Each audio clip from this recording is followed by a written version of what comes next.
Good evening, sir. I'm in conversation with Professor Dhande at IIT Delhi at the Alumni Convention 2013.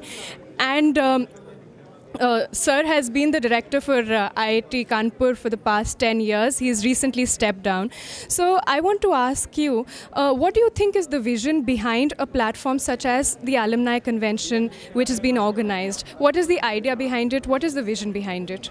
So for any academic institution, there are several stakeholders, the students, faculty, the society at large like industry, the government. And now that the IIT system is more than 50 years old, it's very clear that a stakeholder called alumni is definitely an important aspect. And to develop a very healthy relationship between alumni and the institute is really the goal of such conventions. I would consider that the best model is the Israeli model. Institutions like the Weizmann Institute or the Technion University have excellent alumni network throughout the world. I think IITs are also worldwide, and therefore IIT Kanpur is trying to ensure that a very healthy network gets established through these conventions. Okay, so there has been a lot of talk since the morning about the brand name of IIT. And especially IIT Kanpur. Also, outside of these circles, there has been a talk about the dilution of the brand name of IIT, and especially given the recent construction of several new IITs over the past few years. So what is your comment on that? Do you think the brand name of IIT is getting diluted? If yes, what are the provisions which need to be taken to keep this intact? I fully disagree with the notion that the branding and the brand name is diluted.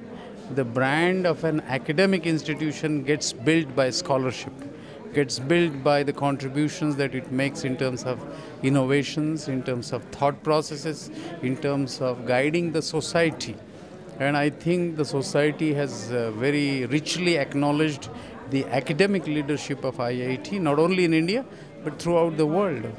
And therefore, the word branding is more of a commercial term. I think the branding of academic institution gets built up through scholarship, which has definitely not been in any way diluted. As far as the incidents, tragedies, and other aspects are concerned, the institute has been one of the most sensitive organizations. And therefore, such things are immediately attended to. And the fact that they should not happen in future, preventive measures are taken. And to some extent, these are the reflections of the complexities of the society. In our society, the stress is increasing. Cities are becoming very stressful. The students who come from the family life is very stressful. So obviously some of these things cannot be jettisoned just because you are living in IIT. So to blame IIT for something of this sort is not a very correct thing. I would say that this needs to be introspected and debated, openly discussed, and therefore I don't agree that the branding. And since the answer is not yes, I need not answer the rest of it. Okay. Since you mentioned about the global print of an institute such as IIT, and there was also a talk in the morning in which people said that there is a need to make an international impression now, because that is the way academic scholarship is also going to develop. There needs to be more student exchange, there has to be more faculty exchange. So where do you think IIT Kanpur specifically stands poised today with regard to other international institutes, as well as the kind of internationalization which has been there within the faculty and within the student community at IIT?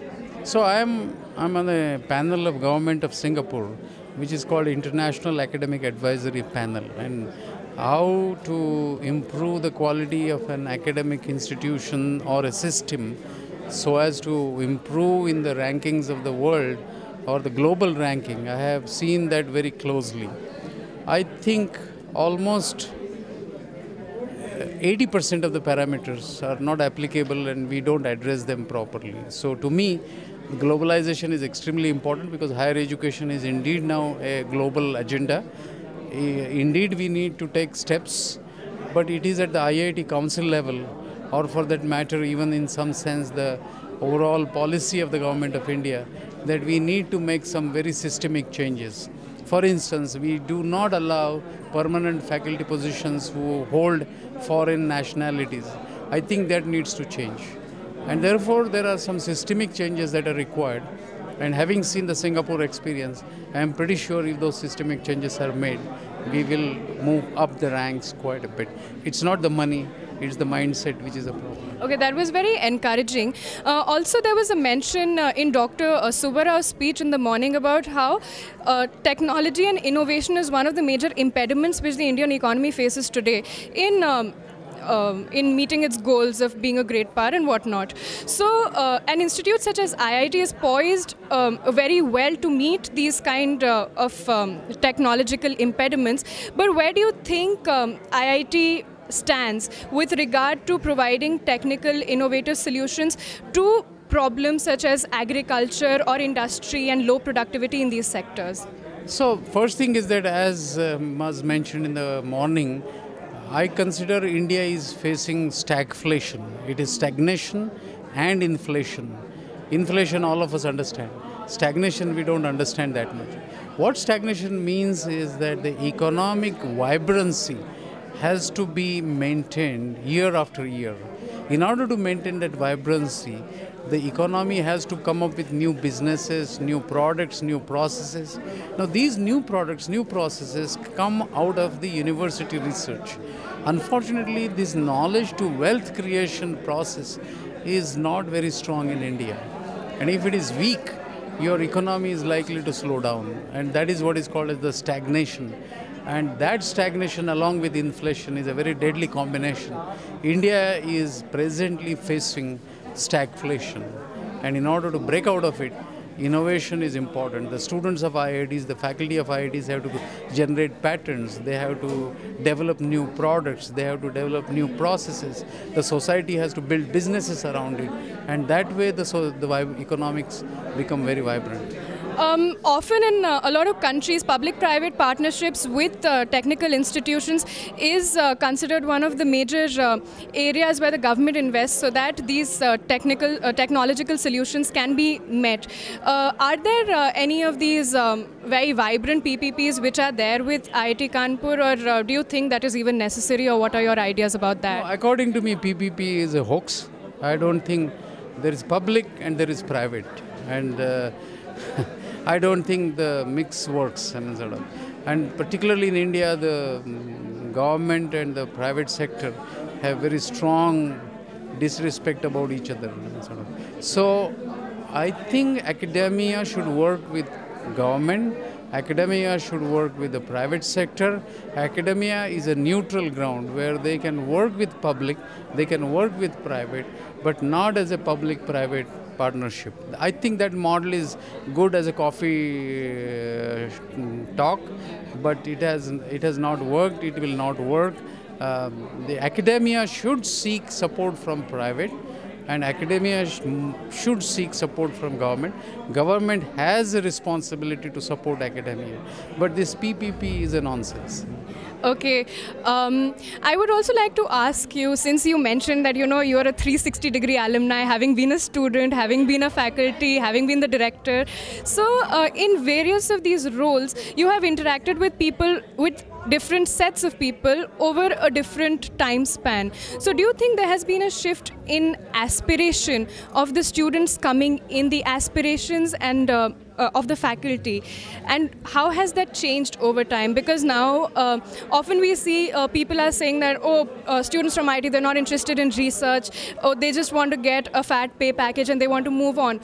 Do you think that is correct? Do you think that was a scene when you were here as a student or as a faculty? So what has been the shift in aspiration over time of students in IIT? Ours is a very dynamic society, and ours is a very vibrant, democratic society. So obviously the change is a way of life. And therefore, whatever were the goals 50 years back, 40 years back, 30 years back, are definitely not the same. The younger generation have got different dreams. They are exposed to different social circumstances. The middle class, which used to send the students to IITs, the level of that middle class has changed. There is a new set of economic strata which has entered into IIT.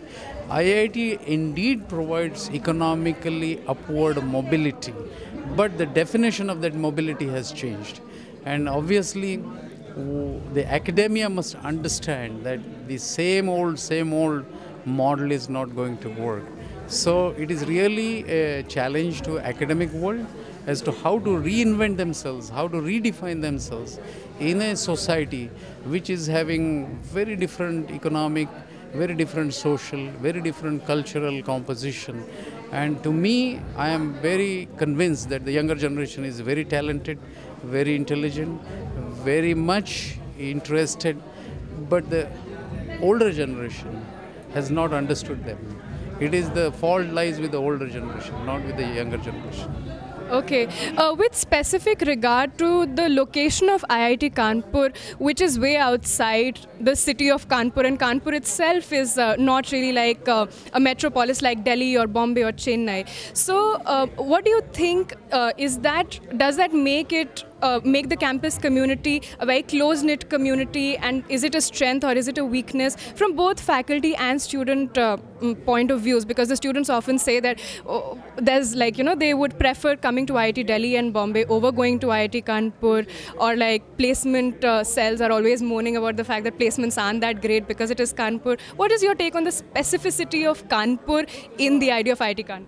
So I always say jokingly that civilization ends and city of Kanpur starts, and city of Kanpur ends and IIT Kanpur starts. So having said that, and having lived in such an environment for about 40 plus years, I think seclusion is an asset for scholarship. In fact, I have seen these hustling, bustling metro towns. The peace required for a scholar is badly missing. So I consider it to be an extremely important asset that you have a certain quietness and peace when you are on a secluded campus like IIT Kanpur. So I consider that as a strength.